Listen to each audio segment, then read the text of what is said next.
What's up, everybody? Thank you so much for tuning into another episode of Freedom Talks on Friday. My name is Sam, and this is episode 42 of 52. I am almost done completing my goal of one talk per week for 1 year, and I'm super excited. So today in this episode, I'm going to be talking about life after debt. Now, everybody's life after debt who's ever become debt-free is going to look different.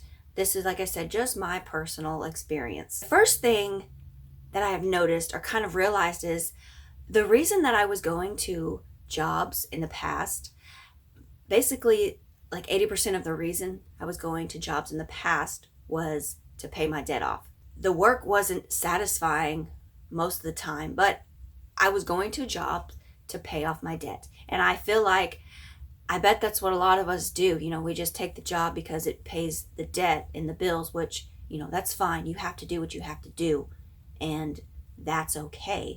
But now thinking about going into a job and walking in and thinking, oh, you know, well, this job, I can have more room to say, hey, I don't want this job. I want to go seek something that I actually enjoy doing because I don't have so much debt that I have to pay. Now, I'm not recommending anybody quit their job to go chase after one that they really want, because you have to pay your bills and your debt off so the debt collectors don't come knocking at your door. Once you get out of debt, and once I got out of debt, I realized, hey, these mundane jobs that serve my soul zero purpose, you know, I can now say, hey, I don't necessarily need this job because I don't have a ton of weight just sitting on my shoulders. I have the freedom to go and look for something that better fulfills my life. So that's probably the first big thing that struck me when I became debt-free. The second thing that really got me after I became debt-free was the whole having your paycheck. When you receive your paycheck from work, you look at it and you realize, oh, I don't have to give 79% of this to debt. And it's like, wow, it's such a good feeling to look at that paycheck every week or every other week and realize, okay, now I can actually take more control over my life. It's such a good feeling to look at your paycheck after you get out of debt and say, wow, I can finally take a trip somewhere, buy a house, I can finally invest. So being able to hold a paycheck in my hand and look at it and realize, hey, this is no longer going to debt, it's a good feeling. I mean, don't get me wrong, you know, there's still other bills, insurance and phone bills and rent, stuff like that, but the majority of it is no longer going to debt. And personally, that's such a good feeling to know that the hard work that I give for 40 hours, you know, it's better being paid off. The funds are going somewhere else other than debt. Another thing that I'm experiencing during life after debt is I now have the opportunities to invest in my future financially. Now, I am still on my journey to financial freedom. I don't want to be working for the rest of my life, retire early. I know you guys have heard of the FIRE movement, financial independence, retire early. Now that I'm out of debt, I have the opportunities to invest. And this channel, it was meant to be my journey to financial freedom. And now I'm in this next step where I'm able to invest. And I have been able to dip my toes in a little bit into the investment world. I'm not fully emerged yet. And I am still not sure if I'm going to be sharing that part. I'm thinking on one hand, I want to be kind of private and keep that part of my life out of the public. But then on the other hand, I'm thinking, well, maybe I do need to share it because I want to inspire people, and I want to show people that it can be done with just some, you know, average normal American with, you know, starting from a net worth of zero. I want to show people that it can be done. in detail. So I'm kind of tossing up the idea. Maybe I'll start another channel, an investing channel, and just leave this one to, whatever, in my garden videos. I love showing my garden. I love it.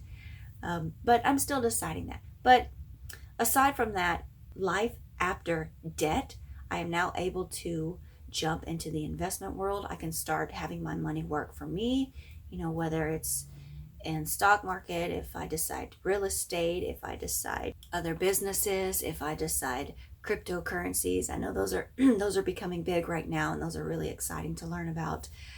I feel like our world is going digital, so up-to-date knowledge on that I think is critical. What else am I experiencing? I was following Dave Ramsey's baby steps in the beginning because that's all I knew. That's the only thing that I was finding to help me get out of debt. The first one is save an emergency fund. The second is get out of debt. Do everything you can to get out of debt. And then the third one is just to start investing. And of course, I'm here investing.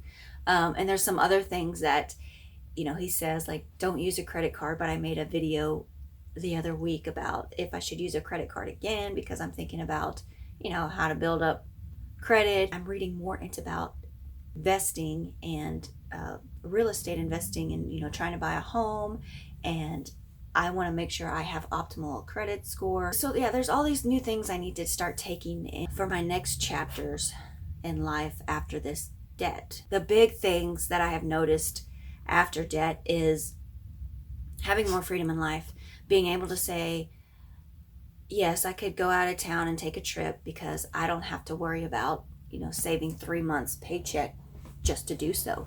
It's a good sense of freedom. Also, another thing is, like, say if I or someone was renting an apartment, if you need to break a lease, for whatever reason, being debt free and having money saved up, it gives you the freedom to do so. Okay, you don't want to live in this Roach Motel anymore apartment. Okay, well, you can break that lease because you can afford it. It's a good feeling to be able to just walk away. And that's kind of what I was saying with the job in the beginning. You don't like your job and you got enough cash stashed away to go find another job. It's a good feeling of freedom. But I'm not saying to do that. I'm not saying to leave your job if you don't like it, to go find another one. No, if you were like me and you were raised, hey, if you don't like your job, well, you better have a backup one before you quit this one. But yeah, having the more freedom is a really good feeling, and I recommend anybody who's thinking about getting out of debt to do everything that you can to get there. This is 2021, and if y'all remember last year, 2020, it was a nightmare. It scared everybody, the pandemic. Everybody has their theories, and who knows what's going to happen in the future. I think 2020 taught us that more than ever, the importance of being financially prepared for a disaster. I hope that we never forget that, especially if we're trying to get out of debt. Just if you need a reminder to get back on the train of getting off of debt, just remember March of 2020. I just wanted to kind of sum up what I've been feeling since this life after debt. I know people, you may already be out of debt, you may be almost done, you may be just starting, you may be just thinking about starting. I hope that you are making wise financial decisions, whatever part of the journey you are on. And I hope you're also having a great week and a good weekend. And I'll see you next Friday, guys. Take care. Chigger got a haircut. The Chigger got a haircut. Look at him. He's so cute. He's so cute. See? Say it in the camera, Chigger. Ooh. Hi, Chigger. You want a treat? Oh.